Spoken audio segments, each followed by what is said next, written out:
Millionaire catches black cleaner studying in the dark. What happens next surprises everyone. "What the hell are you doing here?" Jonathan Blackwood's sharp voice echoed through the empty penthouse at 3 o'clock in the morning, causing the 26-year-old woman to look up from the books scattered across the marble floor. Amara Johnson remained seated with a disturbing calm, her small flashlight illuminating pages of advanced calculus. Around her, cleaning supplies and organized rags showed that she had finished her shift. But there he was, studying math as if that $30 million penthouse was his private library. "Mr. Blackwood," she replied in a controlled voice that made something stir in the millionaire's chest. "I'm done cleaning. I was just taking a moment to study before heading home." Jonathan descended the marble stairs with heavy steps, his silk pajamas contrasting brutally with a cleaning lady's simple uniform. At 42, he had built a real estate empire by being ruthless to those who didn't know their place. And a cleaning lady studying in his home definitely didn't know her. "Study," he laughed contemptuously. "Do you have any idea where you are? This isn't a public library. It's my home, and I pay you to clean, not to play student." Amara slowly closed the book, putting away the $5 calculator she had bought at a convenience store. There was something hypnotic about the way she moved, unhurried, unafraid, like someone who had weathered far worse storms and survived. "With all due respect, sir, I finished all the work. The house is spotless, just as I always leave it." Her response only angered Jonathan more. For 6 months, Amara had been invisible to him, just another employee who showed up, cleaned, and disappeared. But finding her there with college books, studying advanced calculus as if she had the right to dream beyond her station, stirred something primitive in his mind. "Listen carefully," he said, leaning closer, trying to intimidate her with his height. "People like you have a place in society. Don't pretend to be something you're not. It's pathetic." That's when something changed in Amara's eyes. For a moment, Jonathan saw a glint that made him take an involuntary step back. It wasn't anger. It was something much more dangerous. It was the quiet certainty of someone who holds a secret too powerful to be revealed before the time is right. "People like me," she repeated slowly, savoring each word. "Interesting perspective, Mr. Blackwood." During those 6 months working in the penthouse, Amara had been more observant than Jonathan had imagined. She had overheard business conversations, seen documents left on the desk, witnessed meetings where dubious deals were struck.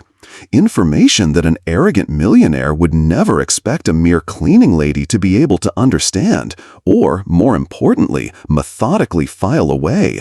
"You're fired," Jonathan declared with calculated coldness. "You can pick up your things and leave, and don't even think about asking for references." Amara stood up slowly, gathering her books with the same dignity with which she had opened them. When she reached the door, she stopped and turned to Jonathan with that same enigmatic smile that had disturbed him minutes earlier. "Mr. Blackwood," she said, in a voice that echoed off the marble walls, "have you ever heard the saying about not underestimating those who are always watching?" The question hung in the air like a veiled promise as Amara walked out of the penthouse carrying not only her books, but 6 months of meticulous observations about a man who had just made the biggest mistake of his life. There, facing that look of contempt that he knew so well. She stood her ground like someone guarding information too explosive to be revealed before the right moment. Because Amara wasn't just a talented cleaning lady being wronged. She was an economics student who had graduated summa cum laude and had spent half a year gathering evidence of illegal practices that Jonathan didn't even know she was capable of understanding. If this story of prejudice and underestimation touched his heart, don't forget to subscribe to the channel to find out how a simple moment of discrimination would become the catalyst for an epic downfall that would change both their lives forever. The next morning, Jonathan Blackwood woke up with a strange feeling of irritation that he couldn't explain. The scene from the previous night continued to hammer in his head. Not the cleaning lady's insubordination, which he was used to dealing with, but that look, that damn calmness she showed, as if she knew something he didn't. Ridiculous, he muttered to himself, adjusting his 1,000 Italian tie. A cleaning lady trying to intimidate me? But his irritation only grew when his personal assistant, Clara, appeared in his office with a worried expression. "Mr. Blackwood, the cleaning company called. They want to know why Amara Johnson was fired. Apparently she was the highest-rated employee they've ever had." "Reason?" Jonathan laughed contemptuously. "She didn't know her place. I found that woman studying in my home as if it were a public library. Unacceptable." Clara hesitated. "Sir, may I ask what kind of material she was studying?" "I don't care if it was a gossip magazine or an instruction manual." Jonathan slammed his hand on the desk. "Domestic employees do not study in their employers' homes, period." What Jonathan didn't know was that while he was getting angry in his luxurious office, Amara was at the small neighborhood public library, not crying or lamenting as he imagined, but doing something much more dangerous. Organizing 6 months of information she had meticulously collected. During her 6 months working in the penthouse, Amara had developed a routine that went unnoticed. She always arrived 40 minutes early, not out of excessive dedication, but because she had discovered that Jonathan had a habit of leaving important documents scattered around the house after evening meetings with partners and investors. Land purchase contracts in areas that would be valued by insider information obtained through contacts at City Hall. Bribery agreements disguised as consulting fees to obtain building permits in record time. Text messages coordinating price manipulation at public auctions with other businessmen in the industry. Amara didn't just see this information. It was her who discreetly photographed it with an old cell phone that no one would suspect had a camera good enough to document evidence. Her economics degree from Riverside University, where she graduated summa cum laude while working 3 jobs to support herself, had given her not only the technical knowledge to understand complex financial schemes, but also the iron discipline necessary to execute long-term plans. Her diploma was tucked away in a drawer in the small house she shared with her mother and 2 younger sisters. Generate a standard American English accent for this story. The voice should be from a middle-aged male with a deep, resonant, calm, confident, and warm tone. The reading pace should be 115% faster than normal, yet remain natural and articulate, as if someone is engaging in a direct conversation while storytelling. The voice must convey sincerity, depth, and profound empathy for the historical experiences and struggles of the Black community, expressing both an understanding of pain and an unyielding resilience. When reaching sections that are calls to action, use a bold and powerful intonation. Specifically, when describing moments of triumph and overcoming adversity, the voice should become bright and full of pride, highlighting the transformation from vulnerability to strength, clearly conveying a sense of victory and jubilation. Throughout the narrative, the voice must maintain an evocative quality, as if a wise and experienced individual is sharing invaluable lessons. This should create a personal, intimate connection while remaining authoritative and trustworthy. Incorporate meaningful pauses at key points to allow listeners to reflect and fully absorb the message, ensuring they remain engaged from beginning to end. For 2 years after graduation, Amara sent resumes to every major financial consulting firm in the city. She received only 3 responses, all polite rejections that mentioned profile not a good fit for the company culture. That's when she decided to change her strategy. If he couldn't get in through the front door of the world of corrupt millionaires, he would go in through the back. Literally getting a job as a cleaner at the cleaning company that served the city's most luxurious homes was no coincidence. It was planning. Amara spent weeks studying hiring patterns, schedules, and the homes served. When she learned that Jonathan Blackwood needed a new cleaner, she applied for the job that same day. "Do you have references?" asked the cleaning company supervisor. "I have something better," Amara replied with that same enigmatic smile that would haunt Jonathan months later. "I need to work hard." For 6 months, she was invisible to Jonathan, exactly as she had planned. She would arrive, clean perfectly, gather information, and leave without being noticed until she decided she had enough material and needed an excuse to be fired without raising suspicion about her true intentions. Studying advanced calculus in the penthouse wasn't carelessness, it was bait. She knew Jonathan would be home at that time because she had studied her religious Thursday routine. When he returned early from business dinners at the club, she knew he would react exactly as he did, with arrogance and prejudice. Now at the public library, Amara opened a used laptop she had bought with her savings and began organizing the most explosive dossier the local high society had ever seen. Not just evidence of corruption, but a complete mapping of how Jonathan Blackwood had built his $30 million empire on a foundation of kickbacks, insider information, and manipulation of public tenders. His cell phone vibrated. A message from her younger sister, Naomi, only 16. "Kush, did you get another job? Mom's worried about this month's bills." Amara looked at the screen, then at the dozens of documents organized in front of her. For years, her family had sacrificed everything so she could study. Her mother, Ruth, worked double shifts as a nurse at a public hospital. Naomi and Lydia, 18, shared a part-time job at a diner to help with the expenses. They deserved better than the life of deprivation they led. They deserved justice. And Jonathan Blackwood, who had built her fortune by trampling on people like her, was about to find out that he had underestimated the wrong person. "Tell Mom not to worry," Amara typed back. "Soon, our situation will change completely." What Jonathan Blackwood couldn't imagine, as he bragged to his partners about having put an insolent employee in her place, was that every act of contempt had been carefully documented and cataloged by someone who not only had the evidence of his crimes, but also the academic background necessary to understand exactly how to use that information to destroy his empire brick by brick.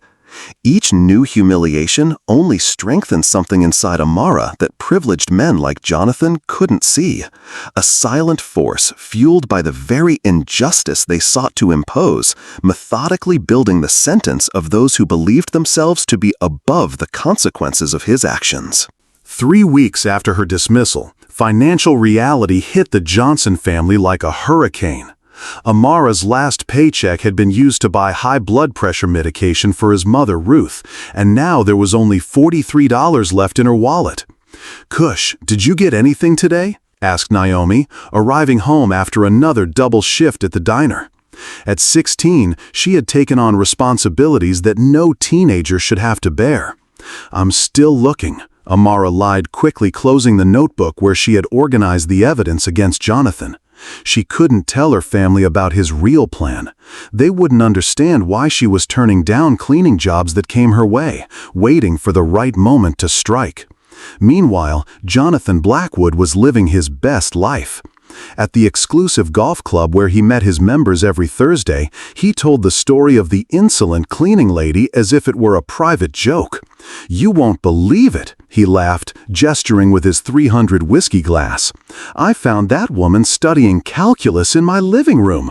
Calculus? As if a cleaning lady could understand advanced math? Ethan Parker, a young investigative journalist who worked part-time as a waiter at the club to pay for college, had heard everything. Ethan knew the world of corrupt power brokers well. He had grown up in the same inner-city neighborhood as Amara, earned a scholarship through hard work, and now specialized in exposing money laundering schemes among the business elite. The next morning, he found Amara at the public library. "Sorry to bother you," he said cautiously as he approached the table where she was working. "My name's Ethan Parker. I'm a journalist. I heard you used to work for Jonathan Blackwood." Amara looked up, sizing up the young man in front of her. Something about his posture, the way he spoke, suggested he wasn't just another curious onlooker. "I did. Why?" "Because I've been investigating him for 2 years, and I've never been able to get close enough to obtain solid evidence." Ethan sat down, lowering his voice. "But someone who worked inside his house for months." It was then that Amara realized she had found exactly what she needed. Not just someone with access to the media, but someone who already knew Jonathan's methods and had the necessary contacts to turn evidence into real consequences. "What kind of evidence does he need?" she asked, opening a notebook in front of someone else for the first time. Ethan's eyes widened at the meticulous organization of the documents. Fraudulent contracts, records of suspicious payments, coordination of schemes with other businessmen, all cataloged by date, amount, and participants involved. "My God," he whispered, "this is enough to take down not just Blackwood, but half the businessmen in this city." "I'm not done yet," Amara replied with that enigmatic smile that had haunted Jonathan weeks earlier. "I have 3 more contacts who have confirmed information about fraudulent bids at City Hall." Over the next few weeks, while Amara continued to pretend to look for a job to reassure her family, she and her worked together to build an irrefutable dossier. Every document was verified, every transaction traced, every participant in the scheme identified. "My God," he whispered, "this is enough to take down not just Blackwood, but half the businessmen in this city."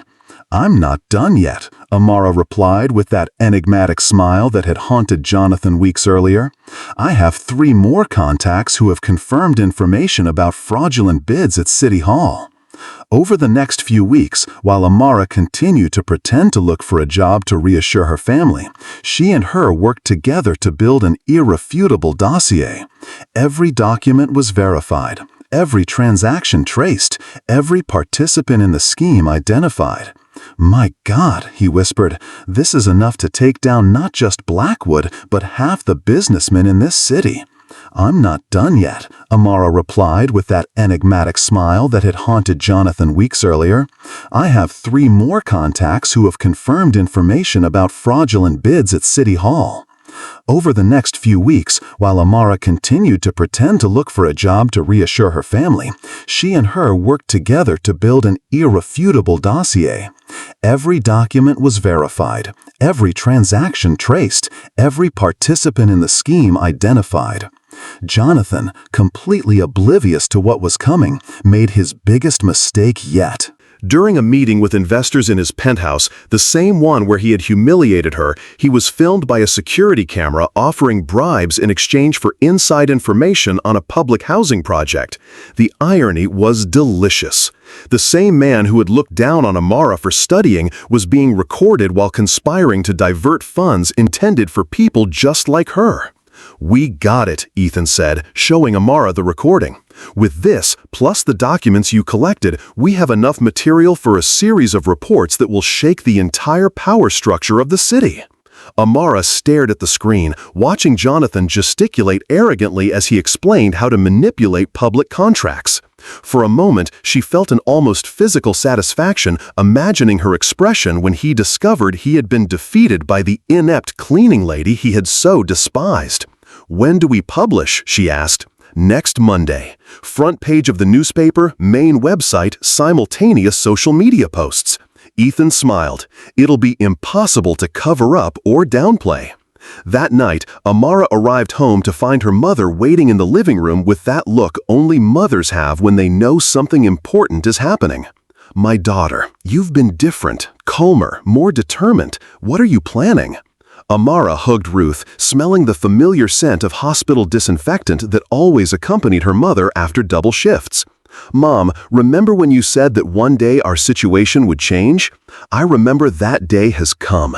On Monday, the world will know who I really am." Ruth held her daughter's face in her hands, seeing something in Amara's eyes that made her smile for the first time in weeks. It was the same iron determination that had led the girl from the slums to graduate summa cum laude while working 3 jobs. "What has he done, Amara?" "Justice, Mama. Just justice."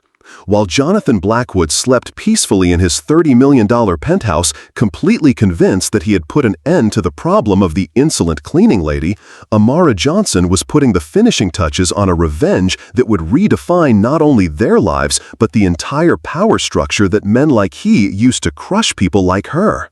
What that privileged man couldn't imagine was that every act of contempt had been carefully documented by someone who not only had the evidence of his crimes, but also the academic background necessary to orchestrate her downfall in such a meticulous way that it would be impossible to escape the consequences.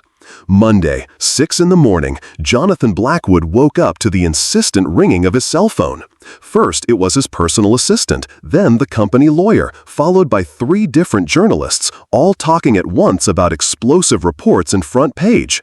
"What the hell are you talking about?" Jonathan shouted into the phone, still in his pajamas, walking into the penthouse living room where he usually had breakfast while admiring the privileged view of the city. That's when he saw it. Her own photo was splashed across the front page of the region's largest newspaper next to the headline in bold letters. "Millionaire empire built on bribes and fraud. Exclusive documents reveal corruption scheme." Jonathan felt his legs buckle. He picked up the newspaper with trembling hands and began to read. Each paragraph was a stab in the heart. Fraudulent contracts that he was sure no one had seen. Generate a standard American English accent for this story. The voice should be from a middle-aged male with a deep, resonant, calm, confident, and warm tone. The reading pace should be 115% faster than normal, yet remain natural and articulate, as if someone is engaging in a direct conversation while storytelling. The voice must convey sincerity, depth, and profound empathy for the historical experiences and struggles of the Black community, expressing both an understanding of pain and an unyielding resilience. When reaching sections that are calls to action, use a bold and powerful intonation. Specifically, when describing moments of triumph and overcoming adversity, the voice should become bright and full of pride, highlighting the transformation from vulnerability to strength, clearly conveying a sense of victory and jubilation. Throughout the narrative, the voice must maintain an evocative quality, as if a wise and experienced individual is sharing invaluable lessons. This should create a personal, intimate connection while remaining authoritative and trustworthy. Incorporate meaningful pauses at key points to allow listeners to reflect and fully absorb the message, ensuring they remain engaged from beginning to end. Text messages coordinating bribes that he had deleted. Recordings of conversations that had taken place in supposedly safe locations. "Impossible," he muttered, frantically turning the pages. "How did they get this?" Ethan Parker's report was a masterpiece of investigative journalism. Each accusation was accompanied by documents, photos, bank records, a complete map of how Jonathan had turned bribes into assets, insider information into competitive advantage, manipulation into an empire. But it was at the end of the second page that Jonathan felt the world completely collapse. A photo of her offering a bribe in her own penthouse with the exact date and time. Below the caption that made his blood run cold. Evidence provided by an anonymous source who had privileged access to the businessman's residence for months. Anonymous source with privileged access? He repeated aloud, beginning to connect the dots. Months of access. His cell phone rang again. This time it was the president of the bank where she kept her main accounts. "Jonathan, we need to talk urgently. The federal auditors are already here." Before he could respond, another call came in. The mayor panicked. "Blackwood, you've compromised me. I need to publicly distance myself from you immediately." One after another, all the contacts who had built his empire began to cut ties. Investors demanded their money back. Partners declared themselves victims of manipulation. Authorities announced criminal investigations. At 9 in the morning, Jonathan was locked in his penthouse office, watching his life fall apart in real time on television. Anchors discussed his crimes as if they were facts. Experts calculated the years he would face in prison. Her bank accounts had been frozen as a precaution. That's when the doorbell rang. "Mr. Blackwood." A familiar female voice echoed through the intercom. "It's Amara Johnson. I'm here to return something you left behind." Jonathan felt the air rush out of his lungs. Amara, the cleaning lady he had humiliated and fired? The woman he had called incompetent, who he had treated as inferior, who he had completely underestimated? With trembling fingers, he pressed the button to let her in. 5 minutes later, she stood before him, wearing a simple blazer but carrying a leather briefcase that he recognized immediately. It was identical to the ones his lawyers used. "I came to deliver this in person," Amara said, placing a copy of the newspaper with her photo on the front page on the desk. "I thought you might like an autographed copy." Jonathan watched her, trying to process the transformation. The straight posture, the direct gaze, the confidence radiating from her every movement. How had he not realized that this woman was much more than she appeared? "It was he," she whispered. "He gathered all this information. For 6 months, Mr. Blackwood, every time you left documents lying around the house, thinking that a simple cleaning lady wouldn't be able to understand complex financial contracts or recognize evidence of money laundering." Reality hit Jonathan like a tsunami. His degree is in economics, summa cum laude, Riverside University. Amara smiled, the same enigmatic smile that had disturbed him weeks earlier. But now he understood its true meaning. "Ironic, isn't it? You fired me for studying calculus, not knowing that I had already graduated in a field that allowed me to understand every one of his criminal schemes perfectly." Jonathan collapsed into his chair, finally understanding the magnitude of his arrogance. "Why did you do that?" "Because men like her build empires by trampling on people like me and my family." Because you believe your position makes you untouchable. Amara leaned forward slightly, speaking with an icy calm that made Jonathan cringe. "But mainly because you made the fatal mistake of underestimating my intelligence based solely on my skin color and social status." Jonathan's cell phone rang again. This time it was his own lawyer. "Jonathan, the IRS is confiscating all your assets. You need to turn yourself in voluntarily before they issue an arrest warrant." Amara watched Jonathan receive the news, saw the exact moment when he realized he had lost absolutely everything: his fortune, his reputation, his freedom. All because of the inept cleaning lady he had despised. "There's one last thing, Mr. Blackwood," she said, walking toward the door. "My family no longer has to worry about financial hardship. The reward I received for cooperating with the investigation was generous enough to ensure that my mother can retire, my sisters can finish college, and I can finally work in the field I studied so hard for." Jonathan looked up, seeing Amara standing in the doorway of the penthouse where she had been humiliated weeks earlier. "You planned all of this from the beginning?" "No, Mr. Blackwood.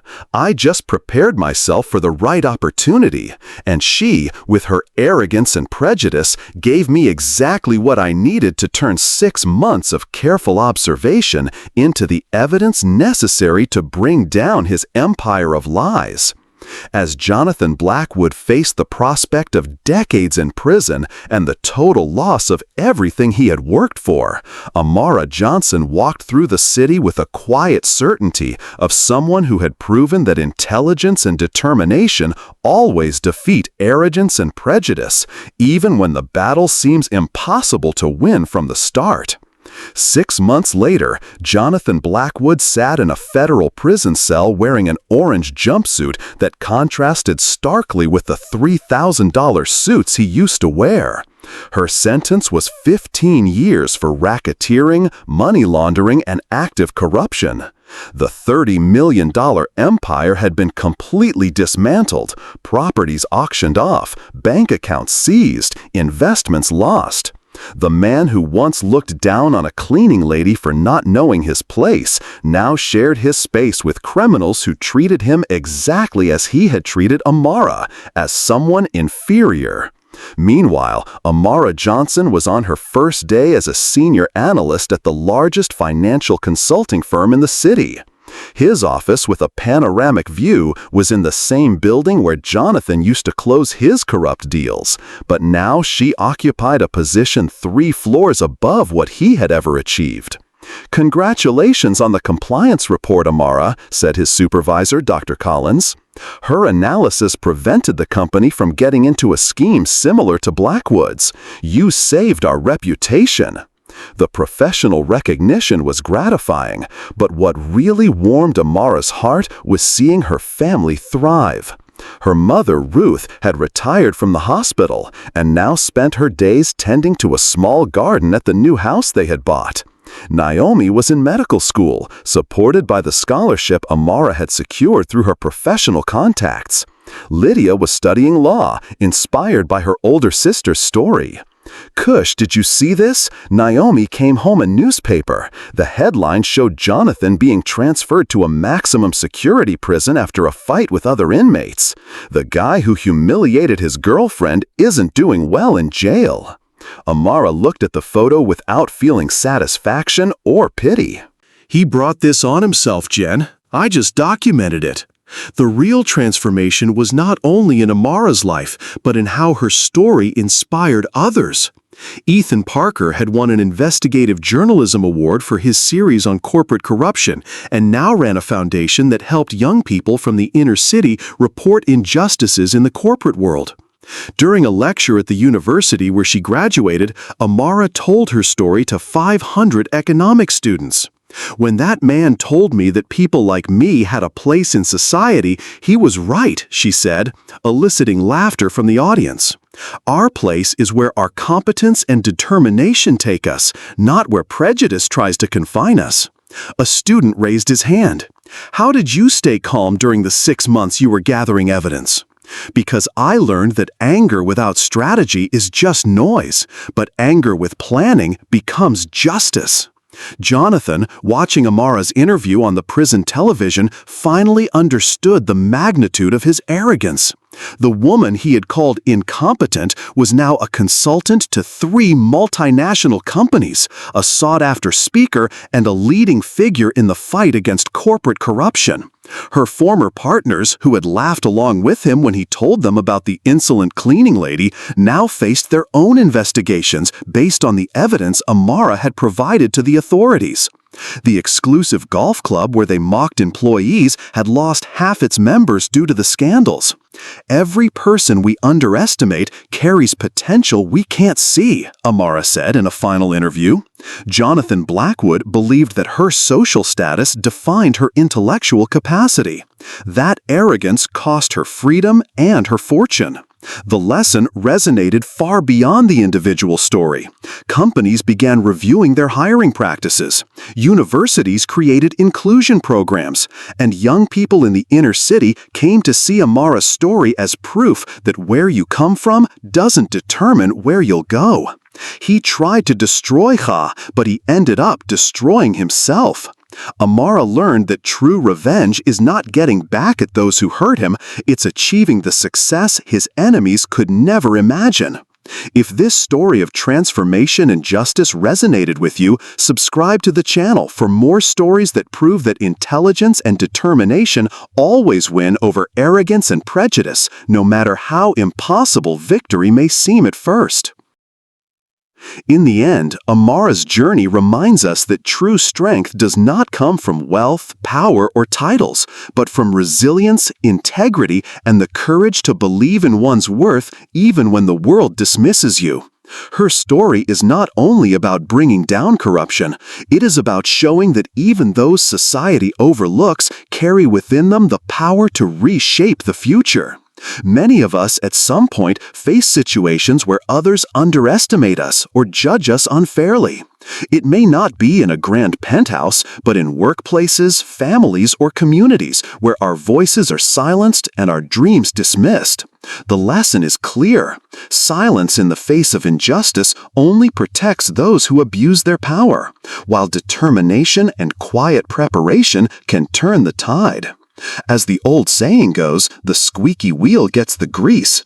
But in Amara's case, it was not loud noise that brought change. It was patience, wisdom, and the right timing. We are reminded that anger without strategy is just noise, but anger with vision becomes justice. And sometimes justice means not only holding others accountable, but also proving to ourselves that our value is never defined by prejudice, but by the way we rise above it.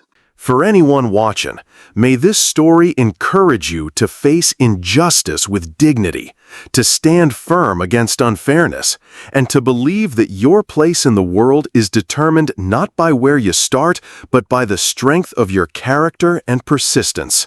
What about you? Have you ever been underestimated or witnessed someone rise above prejudice? Share your thoughts in the comments.